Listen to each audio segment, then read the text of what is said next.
Madam வணக்கம் madam. Madam இன்னைக்கு நம்ம எதை பற்றி பார்க்கலாம் அப்படின்னா, நெல்லை மாவட்டம் வீரவநல்லூர் பகுதியில் வந்து பார்த்தீங்கன்னா மூலச்சின்னு ஒரு கிராமம். அந்த கிராமத்தில் வந்து பார்த்தீங்கன்னா ஒரு தொடர் கொலை சம்பவங்கள் வந்து நடந்திருக்கு. ஒரு 9 கொலை வந்து இது வழக்கு இது சம்மந்தமாக நடந்திருக்கு அப்படிங்கிற மாதிரி சொல்கிறாங்க. இப்போ அதுவும் வந்து பார்த்தீங்கன்னா ஒரு 5 வயது சிறுவன் வந்து கொல்லப்பட்டிருக்கான் இந்த கொலையில்.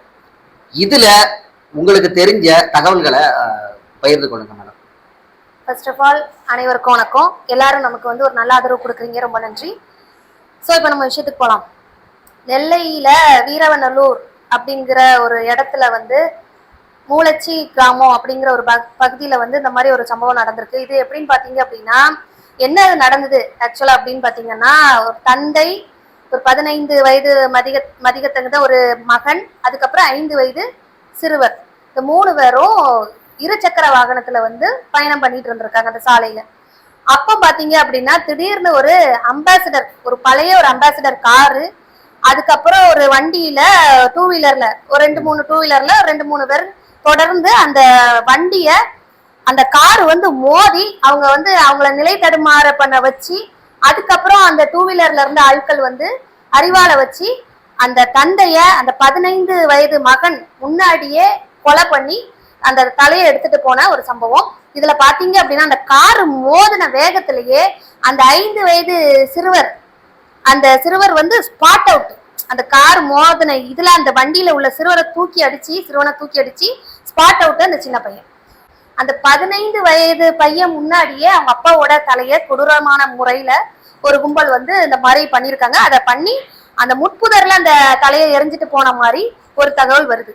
காவல்துறையினர் இதை வந்து கண்டுபிடிச்சு நல்ல ஒரு தீவிர விசாரணை வந்து நடத்தி அதுல ஒரு 6-7 பேரை அரெஸ்ட் பண்ணியிருக்காங்க அப்படின்னு ஒரு தகவல் வருது. இதுல என்ன ஒரு சம்பவம் பாத்தீங்கன்னா, இவ்வளவு தூரம் ஆக்ரோஷமா ஒரு கொலையை பண்ணணும் அப்படின்னா அந்த கொலையை வந்து பயங்கரமா திட்டமிட்டு தான் பண்ணியிருக்காங்க. இது வந்து சும்மா சாதாரணமா ஒரு காரை இடிச்சு அதாவது கார்ல வந்து 2 வீலரை இடிச்சு ஸ்பாட்ல பண்ண சம்பவம் கிடையாது. இதுக்கு பயங்கரமா ஸ்கெட்ச் போட்டுதான் அந்த சம்பவம் நிகழ்த்தியிருக்காங்க. இதுல ஏன் அந்த சிறுவன் பலியானது, அந்த 5 வயது சிறுவன் பலியானத பெரிய பேசு பொருளா பண்றாங்க அப்படின்னா, இவங்க வந்து ஒரு சாதாரண ஒரு ஆக்சிடென்ட்னா எதர்ச்சியா வாகனம் மோதி அந்த வந்து சிறுவர் வந்து பலியானா ஒரு ஆக்சிடென்ட்ல போயிரும், கவனக்குறைவு, ட்ரங்க் அண்ட் டிரைவு, அந்த மாதிரி விஷயங்கள்ல போயிரும். இது வந்து திட்டமிட்ட படுகொலை. என்னதான் அவங்க வந்து அந்த சிறுவனை வெட்டி கொலை பண்ணல அப்படிங்கிற ஒரு பட்சத்துல கூட இந்த கார் மோதி அந்த சிறுவன் தூக்கி இருந்தது திட்டமிட்ட ஈவு இறக்கம் இல்லாத படுகொலை அப்படிங்கிறாங்க. ஏன்னா அந்த வண்டியில வந்து அந்த சிறுவன் இருந்தது தெரியும், பின்னாடி அந்த 15 வயது சிறுவன் இருந்ததும் தெரியும், அவங்க அப்பா அந்த வண்டியை ஓட்டிட்டு போனது எல்லாமே தெரியுது. அப்போ இந்த 15 வயது சிறுவர் வந்து நிலை தடுமாறி கை கால் உடைஞ்சி அதுல அந்த ஸ்பாட்ல இருந்த மாதிரி ஒரு தகவல் வருது. இந்த வண்டி மோதின ஸ்பீட்ல அந்த சிறுவர் வந்து 5 வயது சிறுவர் வந்து படுகாயம் அடைஞ்சு இறந்த மாதிரி ஸ்பாட் அவுட் பண்ண மாதிரி ஒரு தகவல் வருது. இதுல பாத்தீங்கன்னா அப்போ இது ஒரு திட்டமிட்ட ஒரு சம்பவம் மாதிரி சொல்றாங்க காவல்துறையினர். இதுல என்ன ஒரு இதுல வந்து என்ன சொல்றது, இதுக்கு வந்து ஆதி காரணம் என்ன, முக்கிய காரணம், இதுல இந்த சம்பவம் நிகழ்ந்ததுக்கு ஒரு முக்கிய மூல காரணம் என்ன அப்படின்னு விசாரிக்கும் போது இது வந்து ஒரு தொழில் பகையா இல்ல, இது வந்து வேற எதுவும் ஜாதி விட்டு ஜாதி வன்முறையா இல்ல, இது வந்து சேம் கேஸ்டுக்குள்ளதான் நடந்திருக்கு, ஒரே பிரிவினருக்கு உள்ள மோதல் தான் இது. என்னன்னு பாத்தீங்கன்னா இது வந்து ஒரு குடும்ப பகை, இது வந்து ஒரு பூர்வீக பகை அப்படிங்கிறாங்க. ஏன்னா 2006 அந்த வருஷத்துல இந்த ஒரு கொலை சம்பவம் தொடங்கினதா ஒரு தகவல் வருது. என்னன்னு பாத்தீங்க அப்படின்னா, சாதாரணமா பெண்கள் பிரச்சனை வீட்டுல வந்து ஆண்களுக்கு தெரியப்படுத்தி இரு தரப்பினருக்கும் இரு வீட்டாருக்கும் பிரச்சனை வந்து கைகலப்பா மாறி வெட்டுக்குத்தா வழிவகுத்தது அப்படின்னு சொல்லி காவல்துறையினர் வந்து ஒரு இது ஸ்டேட்மெண்ட் விடுறாங்க. அதுல பாத்தீங்க அப்படின்னா இந்த முன்னாடி 2006 அந்த பீரியட்ல தான் அந்த கிராமத்துல வந்து தண்ணி வசதி எல்லாம் அந்த சொல்லுவாங்களா, தெருவுக்கு ஒரு பைப்பு தான் இருக்கு, அந்த மாதிரி ஒரு அந்த தண்ணி பிடிக்க போன இடத்துல இரு குடும்பத்துக்கும் சண்டை, இரு குடும்பத்துல உள்ள பெண்களுக்கும் தகராறு. தண்ணி பிடிக்க இடத்துல நான் 4 குடம் பிடிச்சேன், அவ 5 குடம் பிடிச்சிட்டா, இவ 10 குடம் பிடிச்சிட்டா அப்படின்னு இந்த பெண்களுக்குள்ள வாக்குவாதம் வரும்ல, நான் தான் முதல்ல குடத்தை வச்சேன். பெண்களுக்குள்ள நடந்த வாக்குவாதம் வந்து இந்த அளவுக்கு கொலையா மாறதுக்கு என்ன மேடம் காரணமா இருக்கும்? அது வந்து அது வந்து கலவர பூமின்னு சொல்றாங்கல்ல திருநெல்வேலி, அதுல வந்து சாதாரணமா பாத்தீங்கன்னாலே சாதாரண ஒரு டீ கடையில அந்த டீ கடையில ஒருத்தன் முறைச்சு பார்த்தான்னு வெட்டுனாங்க வச்சாங்க. என்ன சொல்றது, ஒரு டீ கடையில ஒரு பேப்பருக்கு சண்டையா, அதுல வெட்டு குத்து கொலை விழுது. அந்த மாதிரி அந்த ஒரு அதாவது ஒரு ரத்த பூமி கலவர பூமிமாங்கல்ல, அந்த மாதிரி ஒரு ஹாட்டான ஸ்பாட் திருநெல்வேலி. அதுல வந்து எப்படியுமே எல்லாத்துக்குமே அங்க வந்து ஒரு இமோஷனல் பேலன்ஸ் கிடையாது. டக்கு டக்குன்னு பிரச்சனை பண்ணிடுறாங்க, சண்டை போடுறாங்க, கை கலப்பு வந்து வாய் தகராறு எல்லாமே கொலையில வந்து முடியுது.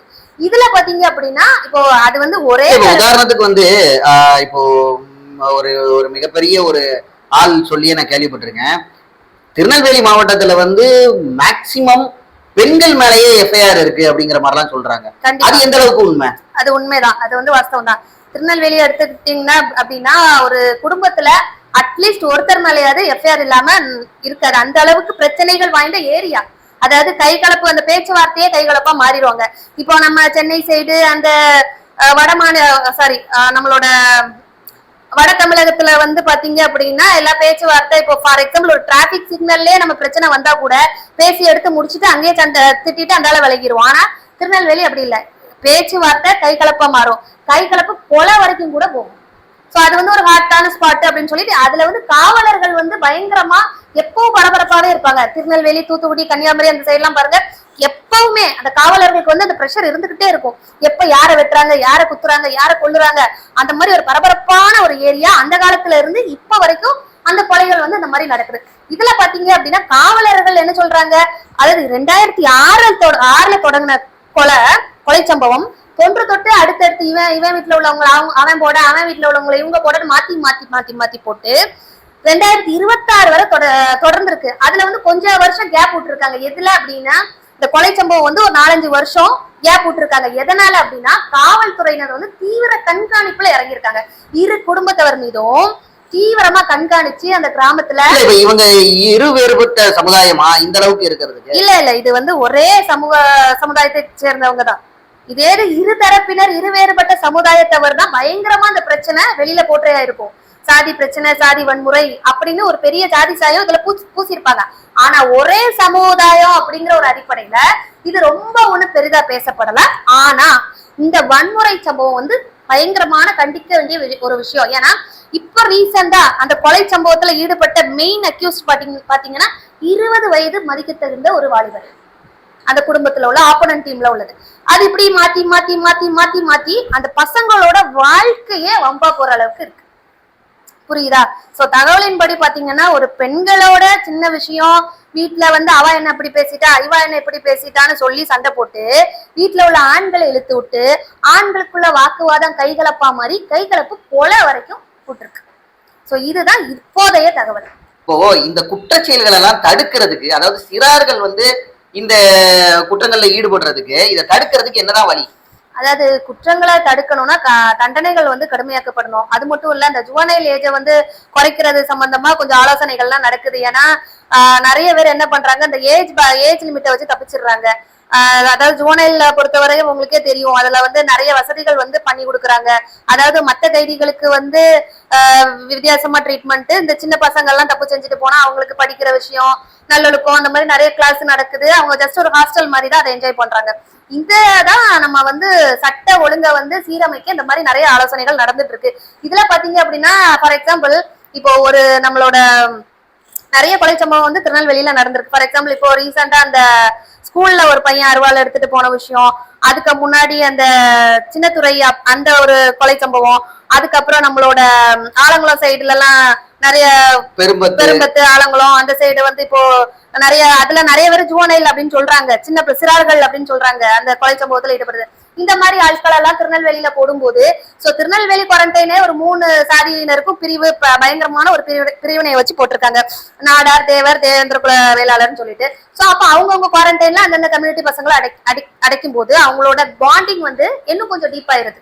அவங்களோட ஃப்ரெண்ட்ஷிப் பாண்ட், அவங்களோட கொலை சம்பவம் எல்லாம் அவங்க ஷேர் பண்ணும்போது அவங்க கொஞ்சம் ஸ்ட்ராங் ஆகி, அது மட்டும் இல்ல அதாவது சூழ்நிலை கைதி வந்து பண்ணிட்டு போயிருக்கான் அந்த மாதிரி. ஃபார் எக்ஸாம்பிள் அந்த ஸ்கூல் பையன் அவெல்லாம் ஜஸ்ட் என்ன பண்ணணும் அந்த ஒரு கோவத்துல பண்ணிட்டு போன ஒரு சம்பவம்.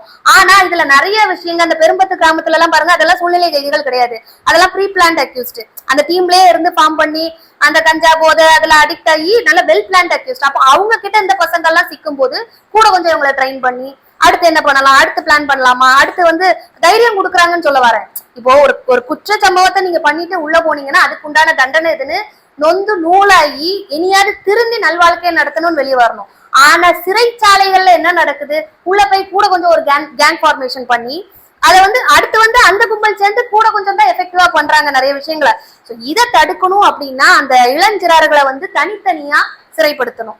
அதாவது என்ன சொல்றது, ஒரு ஜஸ்ட் ஒரு சிச்சுவேஷனல் அக்யூஸ்ட கிரிமினலை தனியாவும் ப்ரீ பிளான் பண்ணி இந்த மாதிரி நிறைய சம்பவங்கள் ஈடுபட்டவங்களை கொஞ்சம் தனியா ட்ரீட் பண்ணி அந்த மாதிரி கொஞ்சம் நல்லொழுக்கம், அதாவது நல்லொழுக்கம் என்னதான் நீங்க நடத்தினாலும் ஏறுறவன் மண்டையில தான் ஏறும்.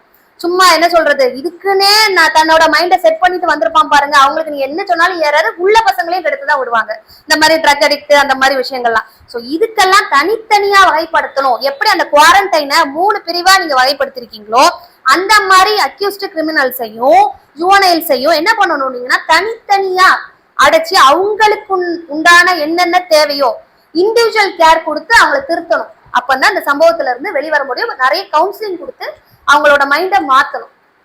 ஓகே, இவ்வளவு நேரம் பயனுள்ள தகவல்களை பகிர்ந்ததுக்கு நன்றி மேடம். நன்றி சார்.